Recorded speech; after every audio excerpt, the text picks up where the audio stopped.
यहाँ का तो मुझे मालूम नहीं है, लेकिन मेरा उड़ीसा का बता दें, वहाँ पर 3 यूनिवर्सिटी है, वाणी विहार, ज्योति विहार और वहाँ पर और एक है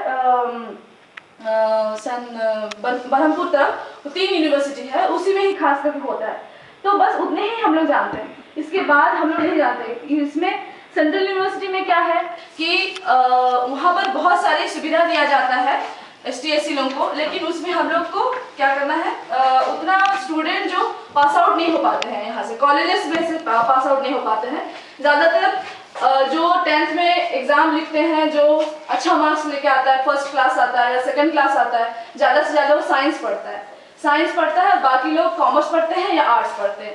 सबसे ज़्यादा जो ब्रिलियंट होते हैं वो साइंस के स्टूडेंट साइंस की तरफ जाते हैं, फिर थोड़े से जो कैंप है वो कॉमर्स में, और बाकी जो रह गए वो आर्ट्स में चले जाते हैं। तो आर्ट्स में जनरली हम लोग क्या पढ़ते हैं, political science, history, geography, anthropology और क्या है होम साइंस, ये सब ज़्यादा पढ़ते हैं। लेकिन उसके अलावा और भी कुछ ऐसे सब्जेक्ट हैं जो कि हम लोग नहीं जानते हैं। जैसे कोई लोग ज़्यादा से ज़्यादा लैंग्वेजेस में जो भाषा जो है, जो ग्रेजुएशन में हम लोग लेते हैं, बीए में ऑनर्स लेते हैं, ज़्यादातर क्या लेते हैं, इंग्लिश लेते हैं ना, इंग्लिश ज़्यादा से ज़्यादा, या फिर हिंदी या फिर संस्कृत या फिर कोई इंडियन लैंग्वेजेस, साइंस, ज्योग्राफी, कुछ इस तरह के सब्जेक्ट आप लोग जो मेन स्ट्रीम है खासकर वही जानते हैं ना हम लोग। जो हमारे पेरेंट्स क्या बताते हैं, जैसे कि हमारे ही आसपास क्या होता है, किसी का बेटा पढ़ रहा है साइंस तो अच्छा पढ़ रहा है, ठीक है, मेडिकल कर रहा है तो हाँ, सिर्फ वही चीजों पे एम्फसाइज किया जाता है। तो सबको हम लोग अगर साइंस ही पढ़ेंगे, सबको मेडिकल में ही जाएंगे, तो बाकी सब चीजों पे जो करियर अपॉर्चुनिटीज है तो उन सब चीजों पे कौन जाएगा, ठीक है। तो एक ही जगह पे हम लोग सबको आएंगे, तो वहाँ पे 5 जगह के लिए कंपटीशन करना है, तो वहाँ पे 100 लोग पहुंच गए, ठीक है, तो बाकी सब जगहों पे खाली रह जाएगा, ठीक है। तो हम लोग अभी के दौर में, ग्लोबलाइजेशन के दौर में, जो अपकमिंग एजुकेशनल अपॉर्चुनिटीज हैं, अपकमिंग प्रोफेशनल अपॉर्चुनिटीज हैं, उन सब चीजों के बारे में हम लोग बताना चाह रहे थे। तो +2 के बाद में जो JNU में, सबसे पहले JNU एम्फसाइज करेंगे, क्योंकि वहाँ पे खर्च सबसे कम है। वर्ल्ड में जितने भी इंस्टीट्यूशंस हैं उनमें जितना खर्च होता है, उन सब में सबसे कम है JNU में एजुकेशन में खर्च, ठीक है। आप लोगों को BA में अगर एडमिशन हो जाता है तो यूनिवर्सिटी में तो बहुत खर्च पड़ेगा, बहुत रांची में भी काफी खर्च पड़ता है, लेकिन JNU में आपका एडमिशन हो जाता है, तो आपके पास अगर 2500 भी है महीना, तो आप लोग वहाँ पे अपना जीवन निर्वाह कर सकते हैं। हॉस्टल आपको वहाँ पर एडमिशन के लिए खाली सिर्फ 3500 लगेगा या फिर 3500 लगेगा। उसके बाद हर महीना आपको वहाँ पर स्कॉलरशिप मिलेगा, कितना, मेरिट कम मीन स्कॉलरशिप है, जिसका आपको 1500 रुपये महीने दिया जाता है, ठीक है। और जब एडमिशन लगता है तो आपको करीब 250 से 300 रुपया लगता है सिर्फ एडमिशन में, और हॉस्टल जब एडमिशन होता है वो लगभग 1 महीने के बाद मिलता है, तो उसमें लगभग 3000 रुपये के आसपास खर्च आता है, वो भी 1 साल के लिए। इतना कम खर्च में आप कहीं भी इमेजिन नहीं कर सकते हैं, चाहे मैनेजमेंट में चले जाइए, चाहे कहीं और भी चले जाइए, ठीक है। और बात है कि वहाँ पर सब कोई सोचते हैं दिल्ली जाकर के सब कुछ डरते हैं ना, लेकिन आप उसको नेशनल लेवल में फाइट करके जाएंगे तो आपको वहाँ पर डिग्निटी रहेगा कि आप JNU के स्टूडेंट हैं, आपको पूरा दुनिया जानेगा।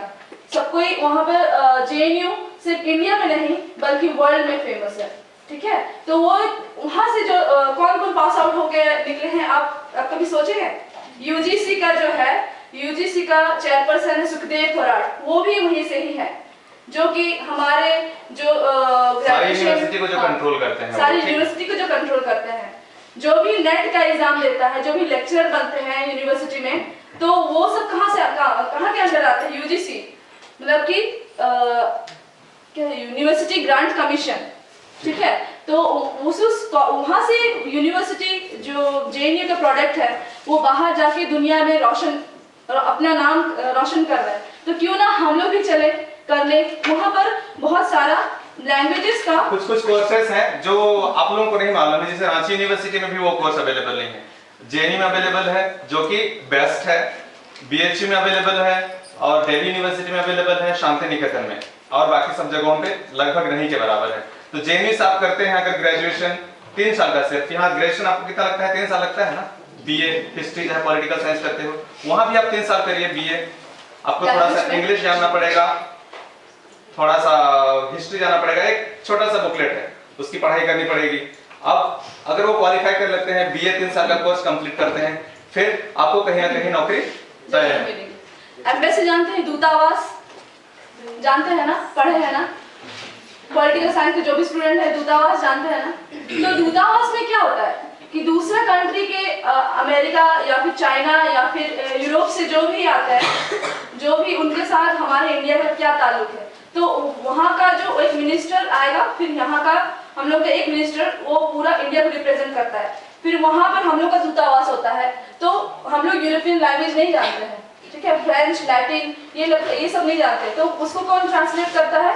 यही जो लैंग्वेज पढ़ के जाते हैं यही लोग ट्रांसलेट करते हैं। अगर आप लोग पढ़ते हैं लैंग्वेज, तो जैसे प्रधानमंत्री बात करना चाहते हैं फ्रांस के प्रधानमंत्री से, ठीक है, प्रधानमंत्री नहीं जानता ना जी, फ्रेंच जर्मन नहीं जानता है, कौन ट्रांसलेट करेगा? आप करोगे, पढ़ोगे तो, ठीक है। तो these are the new things, ये नई चीजें हैं जिसको आप पढ़ के आगे बढ़ सकते हैं। तो हम यहाँ जेएनयू में बहुत सारी लैंग्वेजेस का स्टडी होता है, जैसे चाइनीज हो गया, जापानीज हो गया, जर्मन हो गया, फ्रेंच हो गया, लैटिन हो गया, पर्शियन हो गया, ये सारी चीज़ें वहाँ पर पढ़ाई जाती हैं। लैंग्वेज में सिर्फ वहाँ पर बीए है, बीए ऑनर्स करते हैं। अगर वो चीज़ करके निकलते हैं तो फिर आपको एम्बेसी के आसपास ट्रांसलेटर के हिसाब से या फिर कोई यूनिवर्सिटी में लेक्चर के हिसाब से आपको वहाँ पर जॉब मिल सकती है। तो क्यों ना हम नए चीज़ों को अपनाएं। पॉलिटिकल साइंस में वहाँ भी है, पॉलिटिकल साइंस में भी अगर आप एमए करते हैं, ग्रेजुएशन करते हैं, उसके बाद वहाँ पर आप एमए के लिए अप्लाई कर सकते हैं। वहाँ पर सेंटर फॉर पॉलिटिकल स्टडीज, वो वहाँ पर अप्लाई कर सकते हैं, एमफिल कर सकते हैं, पीएचडी कर सकते हैं। तो ये सारी चीज़ें नई चीज़ें हैं। और भी कुछ लैंग्वेजेस हैं शायद। हाँ, वो अरबिक है।